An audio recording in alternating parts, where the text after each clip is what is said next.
pouvez me parler de votre rapport à la victoire pour la mairie de Villeneuve-les-Maguelones, pour la nouvelle maire? J'ai eu un apport très important parce qu'elle a fait 31, j'ai fait 27. S'il n'y avait pas union, le maire passait haut la main. Et on avait en commun, si vous voulez, cette idée d'arrêter les constructions déjà. Anarchiques, de rester un village ou une petite ville avec de la place. Donc elle est passée avec une voix. On a passé un accord.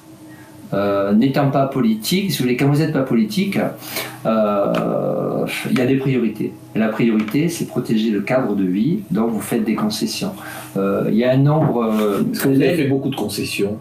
Sur le nombre, j'ai fait beaucoup de concessions sur le nombre de représentants. Parce que de votre liste? De ma liste. Il y en a eu combien? On était 8, ils étaient 17 dans la liste. Ah ouais. Donc vous êtes fait avoir. On s'est fait avoir. Disons qu'il y avait des communistes. Il y a un appareil politique communiste. Il y avait déjà un rodé qui était là. Le réseau politique, c'était vraiment voilà, ce réseau communiste. Vous étiez le petit mouton et j'étais le petit mouton innocent. Au début, on en a proposé 3 représentants, après 4, après 5. Il a fallu se battre pour arriver à 8. Mais voilà. Et est-ce que vous regrettez cet accord? Je trouve que c'est dommage d'être trahi. L'accord, je regrette pas l'accord si vous voulez. Il me fallait à tout prix la priorité. Quitte à tu coupes une main quand tu risques de perdre un bras. Donc, et puis il y avait des gens sur ma liste. Oui.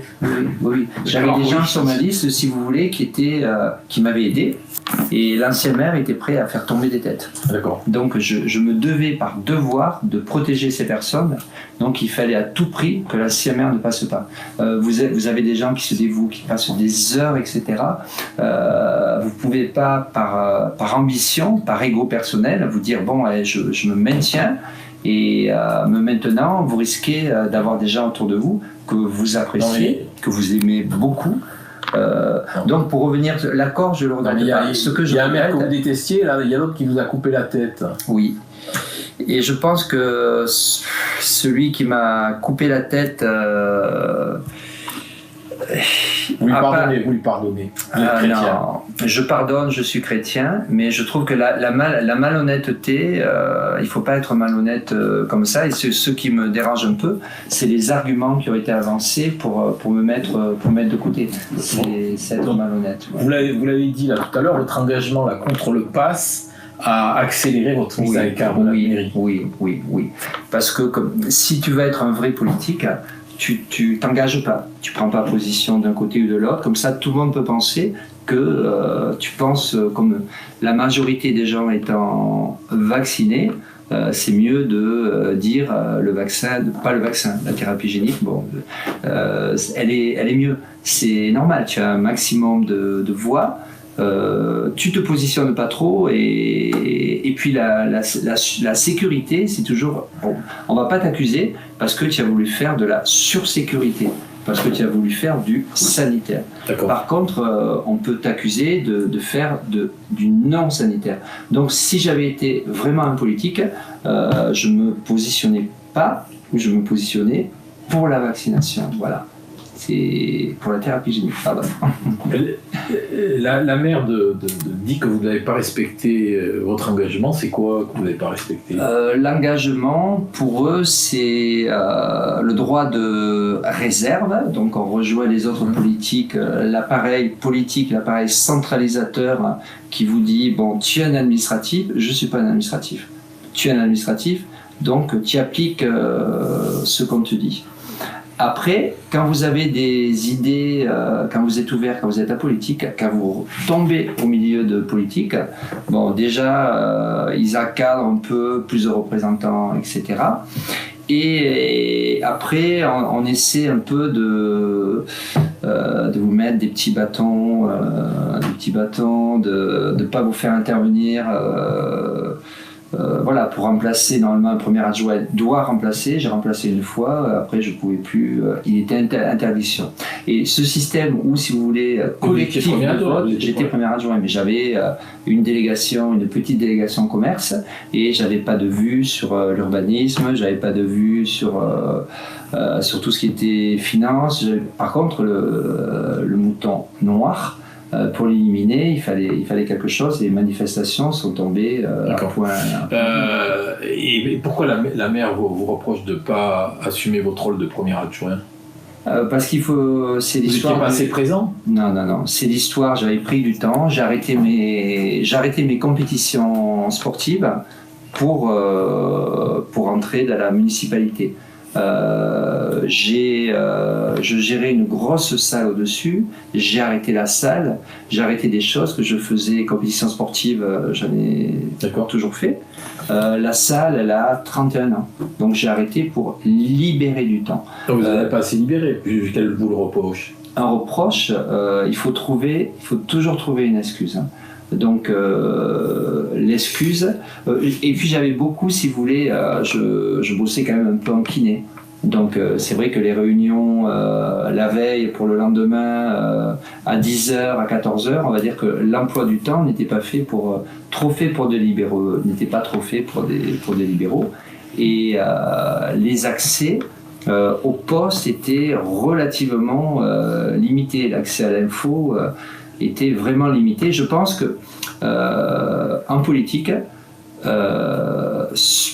on a des ennemis, et je pense que là, ils se sont trompés d'ennemis. On pouvait travailler ensemble. Et là, c'était pas une erreur pour vous de ne pas aller, en votre qualité de premier adjoint, de ne pas aller à la métropole. Donc vous avez laissé la place à Monsieur De Seigne, qui a une énorme influence, et qui a en plus qui a poussé pour votre écartement. Oui, indirectement, mais il est très fin, il est très fort. Moi, je me disais, voilà, tu es élu dans un village, tu vas te battre pour le village. Et c'est vrai que la notion de métropole, ça peut aider, mais ça coûte aussi très cher. C'est pour moi une administration supplémentaire, et je suis plus pour des fédérations que pour une centralisation du pouvoir. Donc je voulais rester près de mes administrés, comme j'ai toujours fait. Vous soignez les gens, vous leur faire faire du sport, et c'est une erreur. Là, je reconnais que c'est une erreur, parce que le pouvoir, ce qui se fait dans ces villages, à partir du moment où vous allez suivre, où vous avez un pacte de gouvernance globale, c'est la métropole qui décide. Oui. En fait, est-ce que vous ne vous payez pas d'être un élu qui était contre le préfet, contre de la fosse, contre le discours officiel, un peu le mouton noir du troupeau? Je suis le mouton noir du troupeau, oui, bien sûr. C'est vrai que toutes les municipalités vont sur le maire de Montpellier, qui va sur la région, qui va sur la maire de Paris, avec voilà, je vais rien dire, mais bon, vous devez avoir les mêmes informations que moi sur les désirs de tout un chacun. Donc quelqu'un qui s'oppose comme ça, voilà, on est sur une gouvernance, et on supprime, c'est l'intérêt collectif qui prime sur l'intérêt des villages. Moi, je suis élu à un endroit, je défends les gens. Que disent les habitants de Villeneuve quand ils ont vu que vous étiez viré? Ils ont été très surpris. Il y a beaucoup de mécontents, et je pense qu'il y aura beaucoup de personnes qui sont en train de regarder sur la Facebook le discours, et c'est moi qui ai donné l'information, parce qu'il y a eu un arrêté qui est sorti au début du mois, et sur lequel elle me démettait. Donc j'ai envoyé, et c'est les gens, une majorité quand même était mécontents. Mécontents ceux qui avaient été contre moi, parce que j'avais aidé ceux qui étaient pour la liste de l'ancien maire, parce que je l'avais décapité et je restais plus dans la municipalité. Ceux qui avaient voté pour moi, parce qu'ils avaient l'impression d'avoir amené des voix, et d'avoir été trompés. Voilà. Est-ce que vous êtes vacciné contre la politique? Un peu, oui. Un peu, parce que je pense que je suis trop honnête. Franchement, je suis trop honnête. On consacre beaucoup de temps pour nos idées, on oublie ce qu'on aime. On passe moins de temps avec ce qu'on aime, et c'est quand même un des fondements. Et vous êtes content alors? De quoi? On pourrait passer plus de temps avec ce que vous aimez. Non, parce que je pense qu'actuellement, la municipalité a trompé les électeurs. C'est-à-dire, ils devaient défendre... ils ont présenté un programme et qu'ils ne vont pas respecter. Donc on va courir sur... et là, je vais pouvoir informer parce que je récupère ma liberté d'expression. Donc je vais être un lanceur d'alerte. Oui, allez-y. Je vais être un lanceur d'alerte et je vais avertir parce que j'ai des projets de ce qui va se faire sur 5 ans et il y a beaucoup de choses qui n'étaient pas prévues. Donc je vais pouvoir informer. Est-ce que la maire fait remonter des gens qui étaient sur votre liste avec elle, oui. Depuis que vous êtes parti? Elle les fait remonter comment? Oui, elle les fait conseil municipal. J'en parlerai un peu. Non, on va dire que théoriquement, on avait signé, si vous voulez, tant de représentants. C'est des personnes de leur liste qui ont été promues adjoints. Je devais avoir 3 adjoints, il n'y en a plus que 2, quoi. Donc, il n'y a pas eu de remontée. Au contraire, il y a eu des documents signés qui n'ont pas été respectés. D'accord. Est-ce que vous regrettez vos engagements politiques et sociaux? Sociaux, non. Politiques, non. Mais je ne suis pas sûr. Je peux aider, si vous voulez, des personnes à se présenter. Sans aucun problème. Me présentez-moi. Vous n'allez pas repartir? Je ne sais pas. Mais ça m'a coupé avec des gens que j'aime. Et des fois, on laisse des fondamentaux de côté. Donc, je ne sais pas pour le moment. Et votre exposition médiatique? Pardon? Est-ce que vous regrettez votre exposition médiatique? L'exposition médiatique sur les manifestations, bien sûr. Je ne suis pas là pour me mettre en avant, je suis là pour des idées. Donc, D'accord. On termine avec la question chapeau, s'il vous plaît. Vous choisissez, vous lisez. Allez. Voilà, donc c'est la question chapeau, la fin de l'entretien. On a l'impression que la démocratie ne tient pas à grand-chose. Un article calomnieux vous évince du débat public, oui. Donc on a l'impression que la démocratie, ça ne tient pas à grand-chose lorsqu'un article calomnieux vous évince du débat public. On est passé de 30 000 personnes, vous ne savez pas que de moi, mais sur des discours apolitiques, on est au tiers, quoi. Parce qu'on est parti, on a scindé les personnes, on est parti sur du politique. Là aujourd'hui on est sur du politique? On est sur du politique. Devant, vous avez mort à la police, vous avez des revendications sociales. Macron démission. Ça, pour moi, c'est pas ça. C'est quoi, Macron. Le politique, c'est quand vous commencez à vous parler des salaires, vous parlez de la retraite, vous parlez des logements, vous parlez... pour moi, si vous voulez, il y avait une histoire sanitaire et après, il y a d'autres combats qui doivent se faire en parallèle.